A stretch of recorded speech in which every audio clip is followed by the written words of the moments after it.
নমস্কার বন্ধুরা, আজকের রেসিপি রাজহাঁসের ডিমের ঝাল। প্রথমে ডিমগুলো লবণ দিয়ে জলে সিদ্ধ করে নেব। সিদ্ধ হয়ে গেলে ডিমগুলো ছাড়িয়ে একটা ছুরি দিয়ে লম্বা লম্বা করে হালকা চিড়ে নেব। তারপর হলুদ ও লবণ মাখিয়ে ডিমগুলো ভেজে নেব। ভাজা হয়ে গেলে ওই তেলে একটা তেজপাতা, এলাচ ও শুকনো লঙ্কা ফোড়ন দেব। ফোড়ন দেওয়ার পর পেঁয়াজ কুচি দেব। এদিকে একটা মিক্সিতে টমেটো, মগজদানা, পেঁয়াজ ও কাজু বাদাম একসঙ্গে পেস্ট করে নেব। পেঁয়াজ ভাজা হয়ে এলে একসঙ্গে পেস্ট করা এই মশলা দিয়ে হালকা কষিয়ে নেব।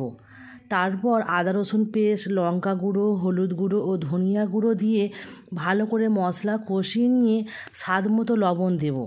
তারপর অল্প জল দেব।